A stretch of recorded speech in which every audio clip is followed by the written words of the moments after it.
Wanted to thank everyone for coming to our panel today. It's on advertising workflows with Epic tools. In a few seconds, I'm going to introduce you to the people you came here to hear from. But before that, I just want to touch briefly on a few things. Yeah, so first off, just to let you know how you were restructuring this panel. It's meant to be not pre-scripted and fairly spontaneous, but I am going to start with a little background on the why of this panel, followed by an introduction to each panelist. So that part is pre-planned, along with a few visuals of their work. I'll kick things off with a few questions, but the real value here is Q&A. So we will reserve about 10 minutes towards the end, I don't know if the timer's starting, just to make sure that we have time to answer your questions. So I'd like you all to, as you're hearing this panel talk, think about what questions you're going to ask. When I call for time, we'll just ask people to walk up to the mic and take turns asking these panelist questions. Not too difficult. Make sure to give him hard ones. There's a reason he's sat me as far away from Make sure they're very uncomfortable and it'll get him in trouble. Yeah, thank you, Michael. Thank you. So before I get into this, I wanted to just provide a little bit of background for myself and why I called this panel. I've been a technical account manager for Epic Games for about 7 years now. And our technical account managers, I'm actually the lead technical account manager for Enterprise. And on the Enterprise side, our role is to help some of our really top key customers make sure they're successful. So our TAMs are both technically knowledgeable, but also able to have an understanding of the industries that they're actually supporting, so we can help guide customers through an effective solutions for what they want to try to do with Unreal Engine and other Epic tools. So one of the cool things about the gig is that in the course of doing that, we get to see some of the really cool things that are happening in multiple industries. But before Epic, I had spent most of my career in advertising.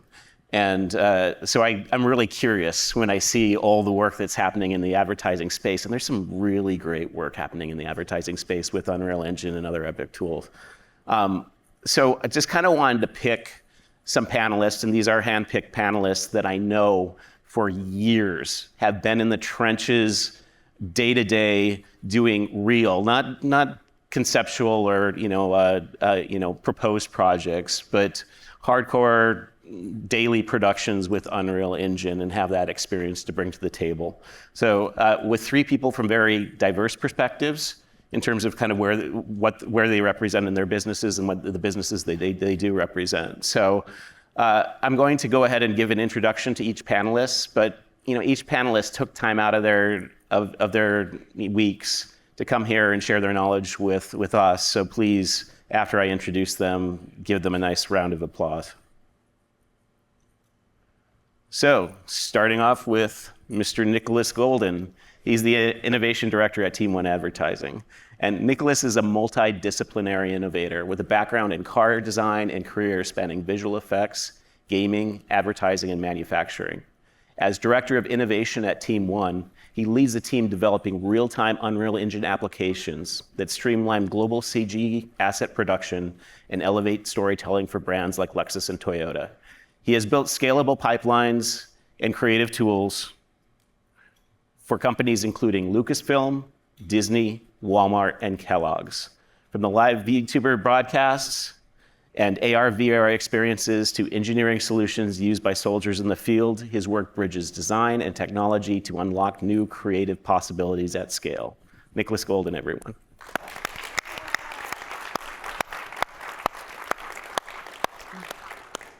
So as I'm introducing the panelists, we have a little silent reel of their work, just so you can get a general sense of some of the work that they're doing. All right, so we have Jennifer McSpadden. Thank you for coming. Jennifer is the Virtual Production Supervisor for Nant Studios. So her background centers around a concentration in virtual production, in-camera VFX, and performance capture workflows. At Nant Studios, she has supervised over 60 projects, ranging from ranging from film and television, commercials, music videos, live broadcast events, and video game cinematics. While previously working at giant profile studios, she was the on-set real-time operator for titles such as Thor Ragnarok, Avengers Infinity War, and Avengers Endgame. She was involved in all aspects of virtual production and performance capture. Much of her work experience has also revolved around training student and professional teams in virtual production and performance capture. Jennifer McSpadden.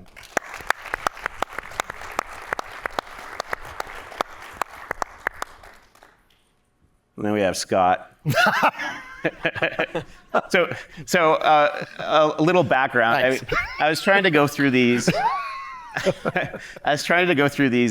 Profiles, and what did Scott say to me? It was like, right, Mike. I like my Australian accent. I think I nailed it. If this is getting kind of dry, you're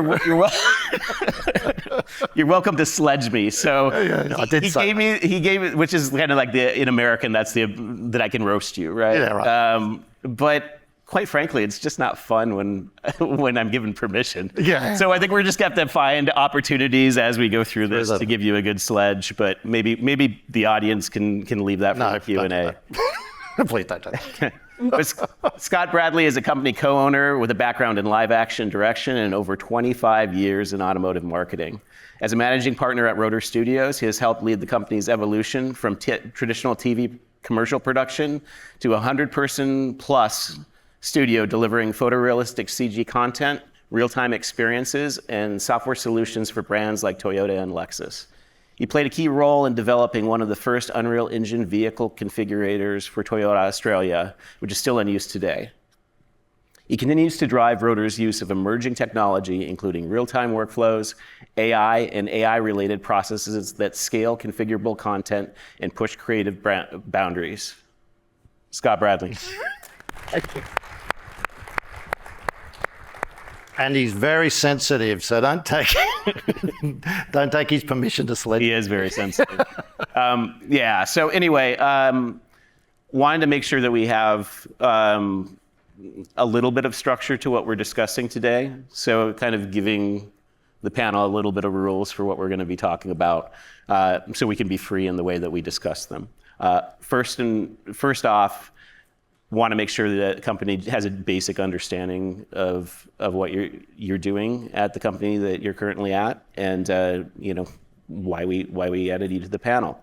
But I think we were having a discussion amongst ourselves earlier, just doing a run through of this, and it became more fun once we got through the basics of introducing each other and kind of what we did, and we narrowed it down to a few interesting topics that we think would be good to discuss in front of you.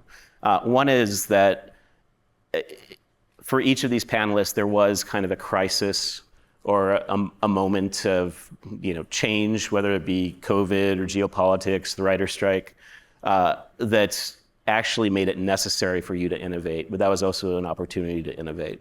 So that caused changes to your pipeline. In many cases, it caused greater adoption of Unreal Engine, so we definitely want to talk about that. And then, what's new? What are you seeing around the horizon, both in technology and in just market factors that are affecting the way that you work? So with that, we're just get right into it. So I want to start with Jennifer. So Jennifer, part of the reason why we brought you into this panel is, for me, and maybe I have cognitive bias because Nan's studio in LA, this amazing studio, is right next to our small virtual production stage. So we get to see what you're doing, and we occasionally will be invited into productions. And when I think of virtual production, I just think of Nant Studios as, word association is kind of a studio that I definitely first think of in terms of having the capability for LED walls and things like that. Right. But could you describe for the audience a little more fully what Nant Studios does and what you do there? Sure. We kind of see ourselves as a one-stop shop for virtual production. So Nant Studios started with an initial sound stage. It was green screen, performance capture, kind of doing traditional workflows. And then around the time of the first season of Mandalorian, the movers and shakers at Nant Studios saw LED walls and understood that that was where things were headed. So they decided to invest and create those stages in El Segundo. So our first stage went online about end of 2021, early 2022. A lot of projects started to come through of different types. So when I first started in early 22, we did the series finale of Westworld. We were starting to do commercials. The announcement for Resorts World in Vegas, all those sorts of things came through. But over time, we kind of saw that there was a lot of need for commercial production in Los Angeles, and LED walls were perfect for that. And that's kind of what drove our initial business plan towards a lot of commercials and a lot of marketing, like focused industries. So just in terms of proportion of productions or that, you could give us an idea of like how much of that is Like commercials. for commercials? Yeah. I mean, since I've been there, I would say it's 85% commercials because we're in Los Angeles. You know, a lot of the tax havens are elsewhere. So you'll get the occasional long form project or a project that's doing pickups against the wall, but we're doing mostly commercials. Okay, and what type of commercials are typical? Lots of automotive commercials. Okay. Cars look gorgeous against LED walls because they're just big reflective surfaces. It's the easiest thing, right? So they look beautiful. Running footage, it's so much safer, so much faster in that world. But we do things for fashion, for different products. We do credit card commercials, and we did stuff for like dog food, cell phone companies. It doesn't matter. You can kind of just recreate reality on those walls, and it works. Awesome, thank you. Scott, you know, part of the, you know, I think you bring in an interesting perspective as well, where, you know, Nicholas, for instance, is an innovation director. You are a partner. So, and I know that Rotor for years have been one of the early innovators in a lot of spaces, and including, I think you were probably the first, or if not one of the first, to do fleet-wide, full-spec Unreal Engine configurators for, and this was for Toyota back in, I think it was 2018, 2019? A while ago now, yeah. Yeah, and you've kept that up. But maybe you could describe in your own words what Rotor Studios is and what you do there.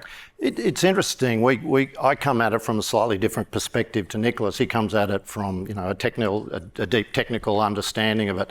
Yeah. I came from it from a live action production background. We used to, and still are, a production company, and we shot live action. We've been doing it for a while, and if we got one thing right in the business, always automotive focused. If we got one thing right in the business, we went, you know, CG's coming, but we always had our own post-production. And if we got one thing right early on was we thought CG is going to be important for the automotive space, and that's what it's turned out to be. So we're about 100 people. We're fortunate to work for both agencies and clients direct. We're a long way away from everywhere. We're in Sydney, you know, we're in Australia, we're a long way away, but, you know, we work all over the place, and that, I think, gives me a little bit of a perspective of what's going on, because I'm traveling a lot and talking to a lot of people.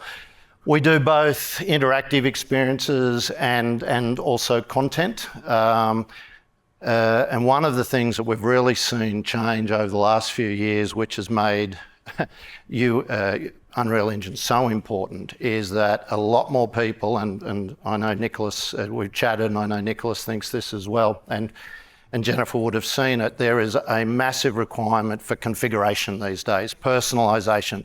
Customers demand it. Clients, there's efficiencies in it, clients want it. And so we have historically run, and I know you know this, Michael, we've run a dual pipeline. We had a traditional renderer for doing high quality content. We use Octane. And we always used Unreal Engine for our interactive experiences. Well, those days are changing. We have to make so much content now, and the beauty of Unreal Engine is it's such a great premium quality that we can use it for our high quality content. And we need to make so much of it that we're in the process of combining, and well underway, combining our pipelines.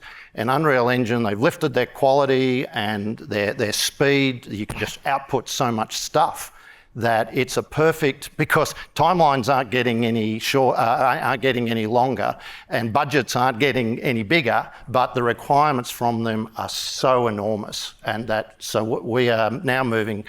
Right at the moment, over the next few months, we are moving totally to an Unreal Engine pipeline, and it's been a lifesaver, really. So as a partner, it's your money partially, right? What do you Yes, think? thank you for reminding me of that. So It's good insight. you're welcome. Glad I could help. Yeah. But I think it's kind of interesting from your perspective, because in some cases, people in the audience might be a dev trying to convince their boss or the company owner, to go with this change. Like, what convinced you? What made you decide this was actually a good business decision, not just a really cool thing to do? Yeah. So and part of it is the cool bit, right? There is an interest in the technology, but to rip off but Steve Jobs, and I think he in turn took it from Faulkner, he had made the comment, you have to kill your darlings. And I always see that as, if you want to stay in business, and we're proud of the fact that we've been around for 25 years, very much a different business now than we were 25 years ago, but you have to look at what are we doing now that's making money that we're prepared to forego some of because we know there's new technologies coming. And then it's a hard decision to make, especially when it's your own money, but it's served us well up till this point to go, if you don't look at these new emerging technologies and use them, your competitors will. And so we don't always get it right. I wouldn't say we always choose the right, we've gone down blind alleys with stuff, but I think as a general philosophy, that has worked well for us thus far. You have to look at what you're doing and go, look, this stuff's coming, your competitors are going to be using it, so get in there. And we're fortunate in that there are four partners in our business. They all work in the business. I'm one of them, obviously. And so we can make decisions pretty quickly. So we'll jump on new tech and we'll look at it.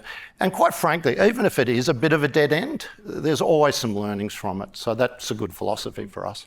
Okay. Well, let's go on to Nicholas. Now we're kind of getting into the topic of, crisis and innovation, where I think for you it's tightening budgets and pressure from competitors is part of it, right? Yeah, and there's some other, but yeah.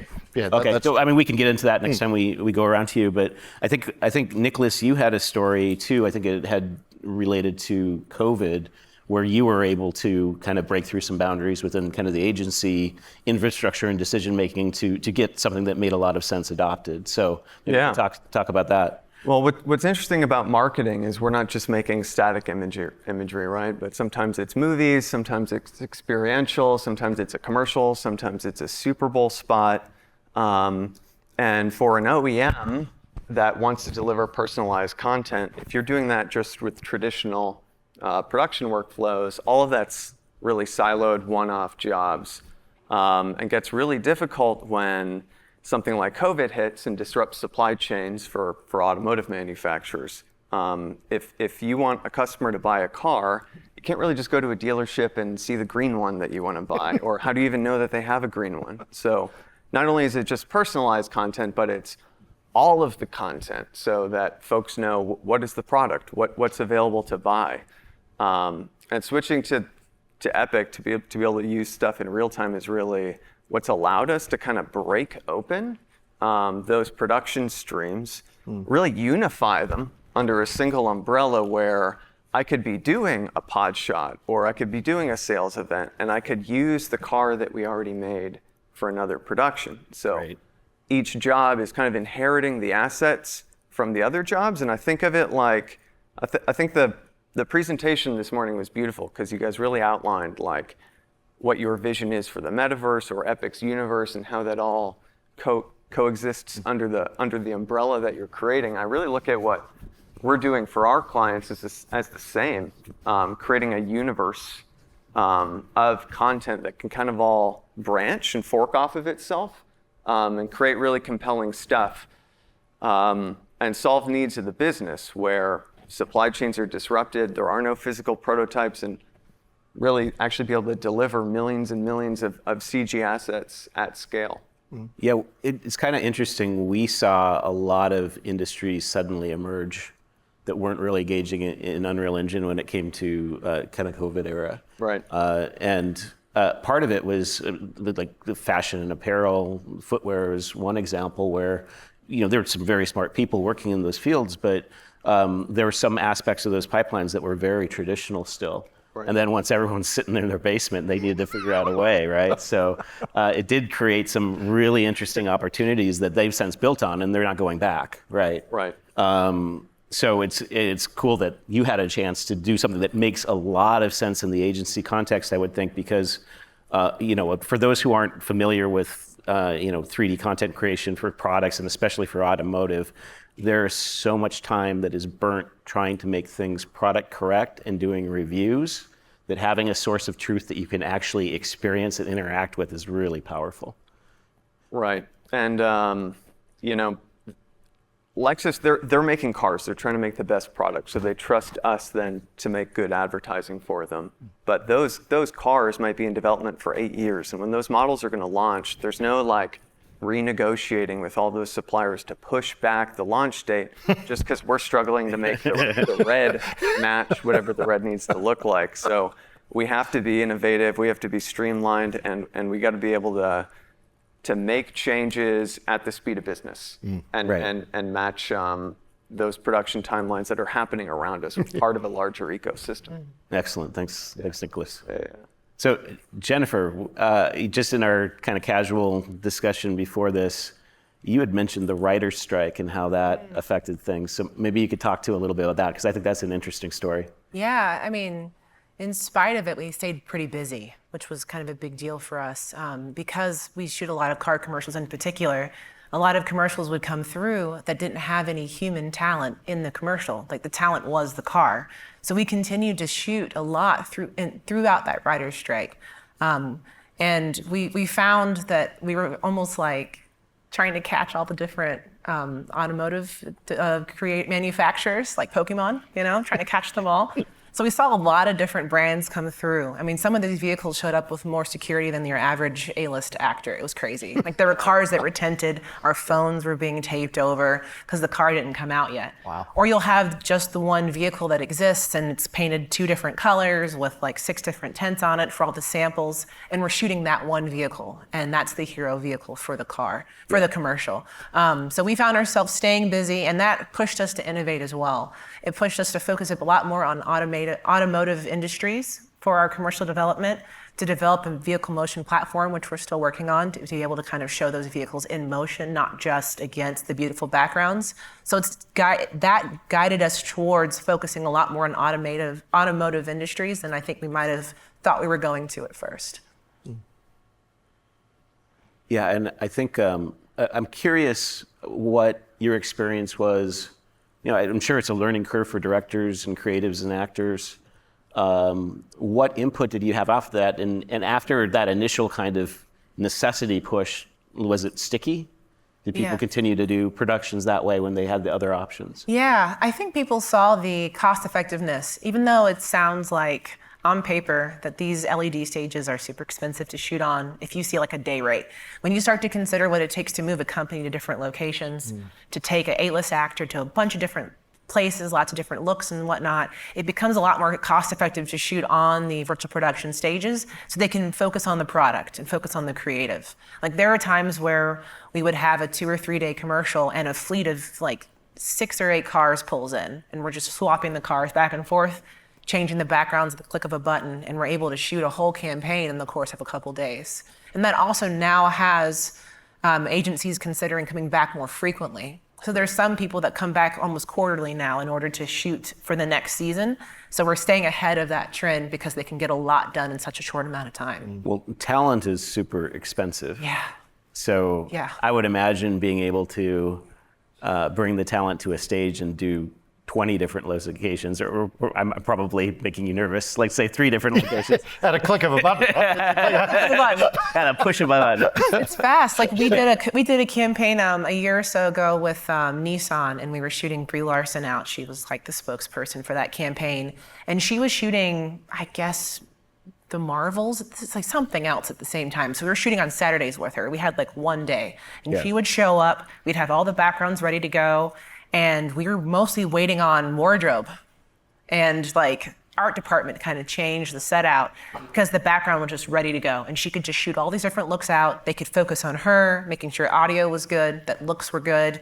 and she didn't have to travel with all of the like Russian arms and stunt cars to get the footage, to get the backgrounds. We would often get backgrounds from CG developers as well, and we were able to kind of push ourselves through these CG environments that are performing beautifully in UE, and then we could trigger different things she could react to, which also made it super interactive and easy to shoot.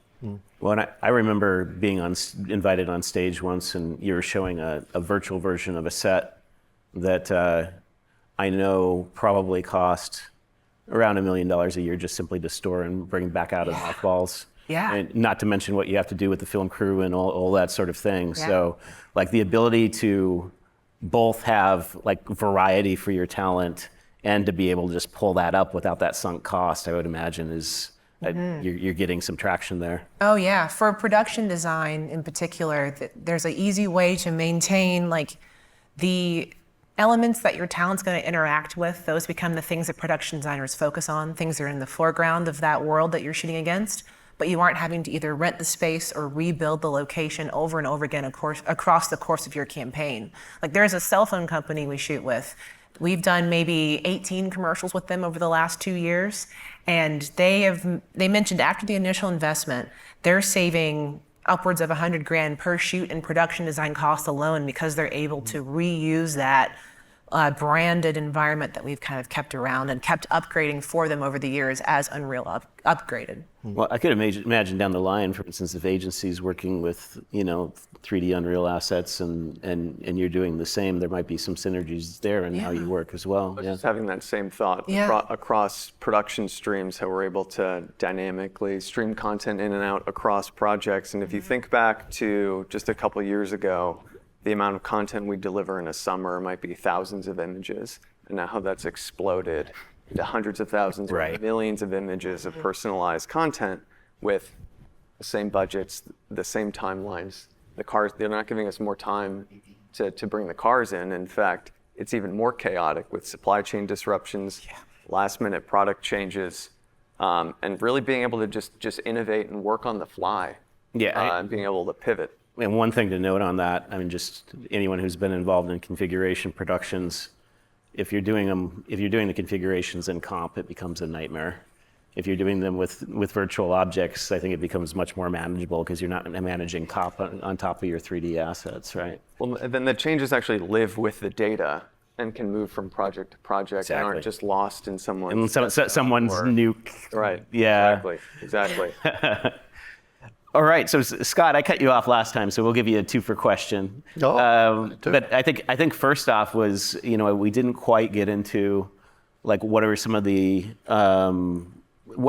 challenges or crises that actually pushed your company to shift the way that you're doing things. Yeah, it's interesting. I've noticed, and so at the moment, as I said, I do a lot of travel. I talk to a lot of people. I'm seeing a lot of economic. By the way, your coworker Colin wanted me to mention that that your team is very happy that you're traveling. Oh yeah, no, I love it. No, it's one of the great motivators is when I go away. They're very excited about that.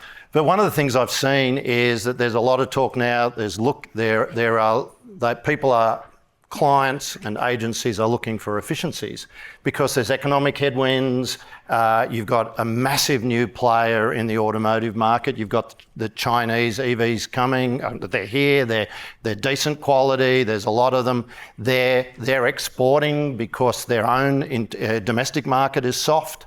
So there's a massive new player, and there's a lot of I guess traditional automotive companies that have been around for a long time are looking for efficiencies. And the last time I saw that was back in the global financial crisis, so back a little while ago. But it drives change, and I think it's understandable, right? If you've got management teams and things are going well, you're selling cars, you're making profits, it's all going great, you are a little bit reticent to make a big change. Oh yeah, the worst thing you could do is make a mistake. Yeah, right. Yeah. Like, yes, it could be good, these new technologies could be good, but we're doing fine. And I don't want to be the person who's made the decision that suddenly upset the apple cart. When you get into these financial pressure on, it makes those decisions so much easier because you are looking for efficiencies. You do need to provide answers. Right. We saw a lot of change in our space back during the global financial crisis, and it seems to me that we're back into that, and we're back into that now, but the tools are there to allow for those changes to happen.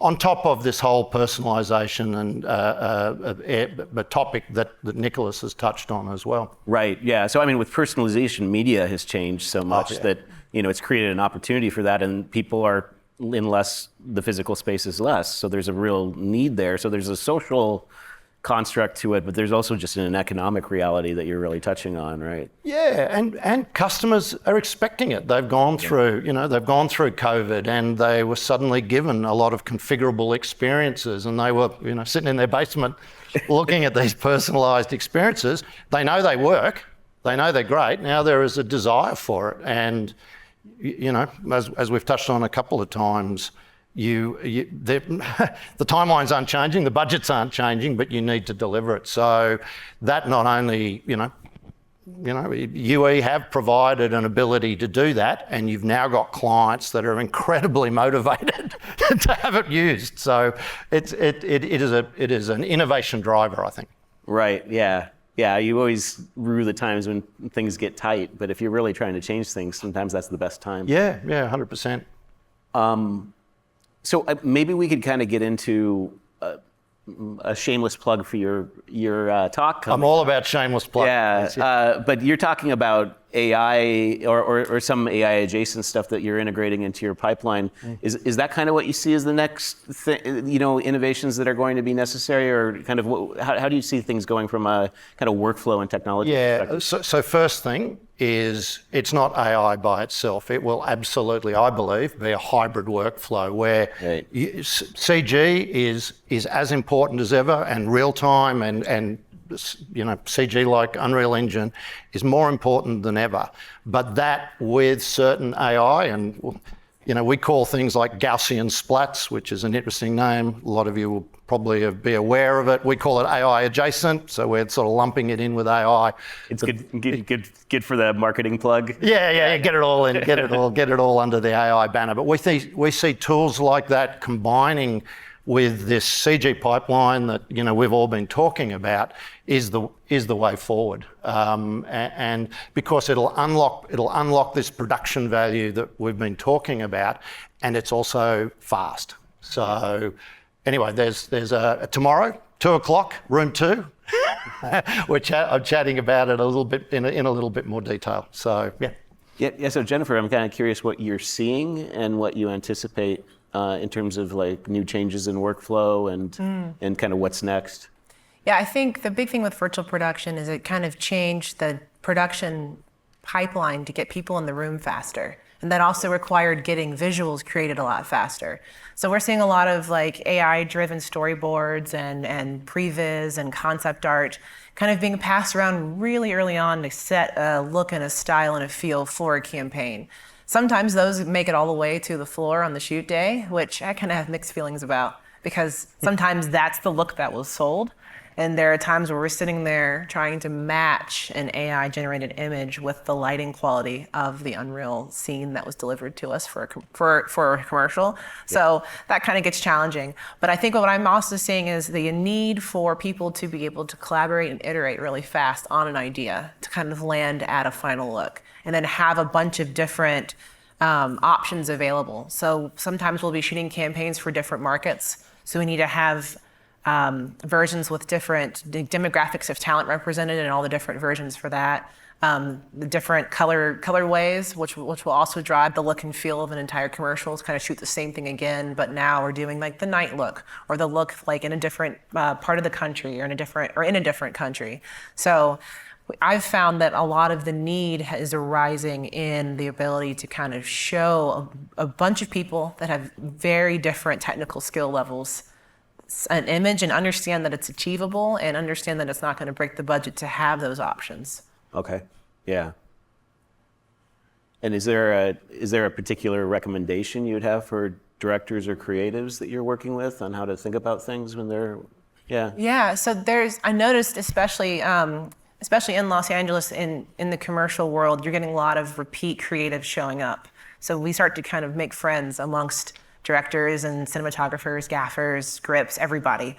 And the ones that I notice that are working, that are staying busy, are the ones that are using Unreal for pre-visualization, and like production designers that are using it to understand spatially, like what's real and then what's digital, and what does that handoff look like, and how is that going to be achieved on the day to make it super efficient and not like super wasteful on our shoot days. So the people that are leaning into understanding those like the cinematography tools that are in Unreal are the ones that are staying busy. Right. Okay.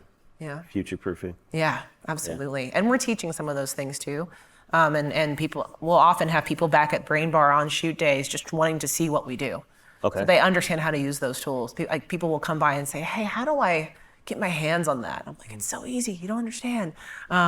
But that's often what we're doing as well, is we're doing lots of tours and education to get people into our workflow so they can pass data to us really efficiently. Okay, well, we got a few minutes left. We have time for Nicholas to jump in. I think the first question was really around what you see is coming up in innovations and where you like to take, where you see things going, or where you'd like to take things. I think the last point was really interesting, which is about it's easy and it's fun, and democratizing the tool set, and really changing hearts and minds of people who maybe were in a hands-off position before. That could be really at any stage of the production, but turning as much of it into a game, and like why we all kind of got into this world in the first place was this was more fun than the other way of doing it. And showing that to everybody else, right? Yeah, that's secret. Bringing them along for the ride. And well, as you know, I mean, many of us have been in 3D production for ages, and creatives really did not like the whole process for like the old school DCC pipeline process.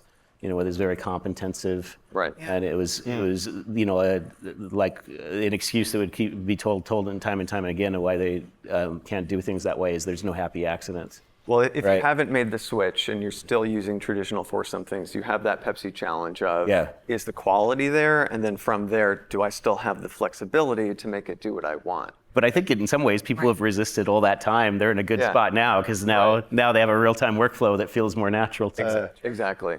And to that, it's cool. Let's hop on a call, let's screen share, and let's build the thing together.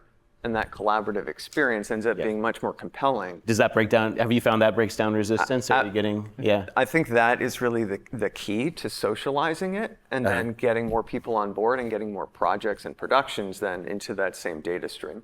Yeah. Then you have that compounding efficiency across the entire enterprise, where then suddenly this job is making content for me that I can leverage on another production. Yeah. And clients that might have been doing work for one data stream or another production are all now benefiting from this ecosystem. Well, yeah, I mean, bringing talent along is so important. Right. Because if they don't want to work that way, then it's going to be a struggle. Right, exactly. Yeah. Exactly.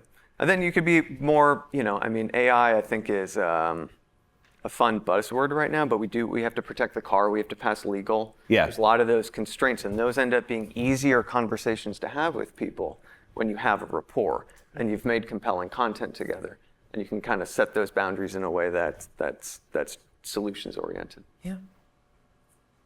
Excellent. Thank you. Yeah. All right. Well, we are right at time. So again, thank you so much to the panel for coming and talking to everyone, and thank you to the audience for coming to listen to us. Thank you.